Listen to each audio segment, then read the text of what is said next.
Hi everyone, मैं मनदीप आप लोगों से आज कुछ डिस्कस करना चाहता हूँ। कुछ बातें बताना चाहता हूँ जो इन्हीं एक दो दिन में मेरी लाइफ में मैंने ऑब्जर्व की। कुछ वो लोग जो किसी चीज़ का मतलब कुछ अलग समझते हैं, मैंने देखा कि एक बच्चा जो मेरा स्टूडेंट है वो कुछ भी करने के लिए तैयार था because he said I am fall in love. और वो कहता है कि मैं प्यार करता हूँ और प्यार हो चुका है, ये वो बड़ी बड़ी डेफिनेशन दे रहा है। मैंने उसको बैठ के समझाने की कोशिश की कि बता तुझे क्या लगता है, क्या होता है प्यार। तो उसने अपने बहुत सारे पॉइंट ऑफ व्यूज़ बताए और उसने इम्पोर्टेंट बात ये बताई जो अपनी जो सोसाइटी है, अपने समाज में, अपने कंट्री में जो प्यार की डेफिनेशन चल रही है ना, सब उसने डिट्टो वही बताई। अब इसका मतलब ये नहीं है कि मैं उन लोगों के ख़िलाफ़ हूँ वो प्यार की डेफिनेशन गलत बताते हैं, या मैं बहुत कुछ बड़ा हूँ जो उन लोगों की बात को इग्नोर करता हूँ। लेकिन एज ए ऑब्जर्वर मैंने फ़ील किया कि ये जो लोगों की डेफिनेशन है ये बहुत लोगों का नाश कर रही है। और ख़ास तौर पे टीनेजर्स की बात अगर मैं करूँ तो उस एज में ही वो ऐसी ऐसी चीज़ें कर लेते हैं जो पूरी लाइफ टाइम उनको उस चीज़ से परेशान होना पड़ता है। तो मैं मुद्दे पे आता हूँ और मैं बताना चाहता हूँ कि वो क्या है। उससे जब मैंने डिस्कस किया तो उसने कहा कि मैं किसी से प्यार करता हूँ, मैंने सब कुछ किया उसके लिए, ये वो। आज जब उससे कुछ करना था तो उसने कुछ नहीं किया। तो वहाँ मुझे बहुत अजीब लगा। वो इंसान ये बोल रहा है कि मैंने उसके लिए इतना कुछ किया, उसने मेरे लिए कुछ नहीं किया। तब उस बात पे मैंने सोचने के बाद ये मतलब निकाला कि फिर वो प्यार था ही नहीं। मतलब मैं ये बताना चाहता हूँ मैंने लाइफ में क्या फ़ील किया है लव के बारे में, वो आप लोगों से शेयर करना चाहता हूँ। हो सकता है आप लोगों के अलग अलग पॉइंट ऑफ व्यू हो, पर मेरे अकॉर्डिंग अगर आप किसी से भी प्यार करते हैं, वो कोई इंसान हो सकता है, वो कोई वस्तु हो सकती है, कोई भी कुछ भी, अगर आप उससे प्यार करते हैं तो इसका मतलब ये है कि आप बदले में उससे कुछ नहीं चाहते। समझ रहे हो, ये बात बहुत गहरी है। कुछ ईगोस्टिक लोग हैं दुनिया में, कुछ क्या लगभग ये मान लो 75% है, उनका ये मानना है कि अगर वो भी हमसे प्यार ना करें तो फिर क्यों अपना ऐसे ही टाइम ख़राब करना।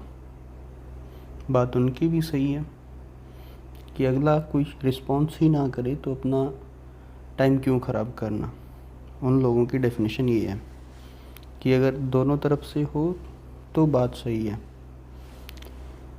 लेकिन अगर वो दोनों तरफ से है और उसको हम प्यार बोल रहे हैं, अगर दोनों तरफ से नहीं है तो उसको हम प्यार नहीं बोल रहे, तो मेरे अकॉर्डिंग ये बात गलत है। क्योंकि फिर हम डील कर रहे हैं, कोई बिजनेस की डील, ले रहे हैं दे रहे हैं, ले रहे हैं दे रहे हैं। तो I think it's a part of business, not love. हर जगह हम यही करते हैं कि आप मुझे कुछ दो, मैं बदले में कुछ दूंगा, आप मुझे, फिर वो इतना छोटा सा प्यार नहीं हो सकता। अगर प्यार की बात करूं तो मेरे अकॉर्डिंग प्यार का मतलब बहुत गहरा होता है। It's too deep. होता क्या है कि एक कहानी से समझाना चाहता हूँ आपको। एक कोई राजा था, उसके एक लड़का हुआ। लड़के के जन्म के तुरंत बाद ऐसा है कि पहले के जो राजा थे वो इन पे ज्योतिष विद्या पे बहुत ज़्यादा यकीन करते थे। तो लड़के के जन्म के बाद किसी ज्योतिषी ने कहा कि आपके लिए पंडित लगा लो। उसने कहा कि ये जो बेटा है वो आपके पूरे वंश को नाश कर देगा, ख़त्म कर देगा, वंश का नाश इसी के हाथों लिखा हुआ है। तो राजा ने सोचा ये तो बात अगर सही निकली तो इस लड़के का मैं करूँगा भी क्या। मैं पूरी लाइफ में जिसके लिए जी रहा था और ये उसको बर्बाद कर देगा, और पता होते हुए बर्बाद कर देगा, तो इसका मतलब तू तेरे राष्ट्र का खुद दुश्मन बन गया। तो राजा ने बड़ी तरकीब लगाई कि मैं उस बच्चे को मार दूं, लेकिन ये राजा से हो न पाया क्योंकि वो उसका बेटा था। एक दिन राजा उसको जंगल में किसी पेड़ के नीचे छोड़कर वहाँ से अपने राजमहल वापस आ गया। जिस पेड़ के नीचे उसको छोड़ा तो बच्चा रात को रोता रहा, पूरी रात को रोया। इतनी गहराई और इतने सच्चे मन से वो बच्चा रोता रहा कि जो वहाँ पे पेड़ था जिसके नीचे उसको छोड़ा गया, एक अच्छा सा सुंदर सा युवा, एक पेड़ था जिसके नीचे उसको छोड़ा गया, तो उस वृक्ष को महसूस होने लगा कि ये बच्चा तकलीफ़ में है।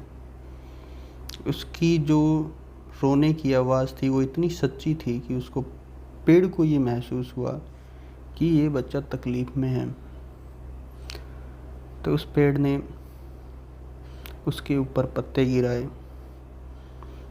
उसको बातों में बहलाया, कभी इधर से टहनी हिलाई, कभी उधर से। तो धीरे धीरे उन दोनों में एक अटैचमेंट हो गई। पेड़ को लगा कि ये रोए ना, बच्चा उसकी वजह से चुप रहा। जैसे जैसे कुछ टाइम निकल गया, बच्चा थोड़ा बड़ा हो गया। अब सिचुएशन ये थी कि उस वृक्ष को पता भी नहीं लगा, लेकिन वो बच्चा उसको अपना लगने लग गया। वो उस बच्चे को चाहने लग गया कि ये मेरा बेटा ही है। वो जहाँ भी जाए वापस ना आए तो पेड़ परेशान हो जाता। धीरे धीरे वो बच्चा बड़ा हो गया।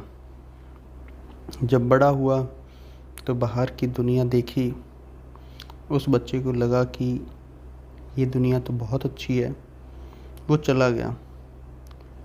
बहुत टाइम तक वो वापस नहीं आया मुड़कर। पेड़ बहुत परेशान हुआ। उसका रोम रोम टूटने लगा कि कैसे ही वो मेरा बच्चा वापस आ जाए और मैं उसको गले लगाऊं। इस तरह के पेड़ जो किसी बच्चे की रोने की आवाज़ तक को महसूस कर सकते हैं, तो अगर वो खुद परेशान हो तो उसकी परेशानी बहुत गहरी होती है।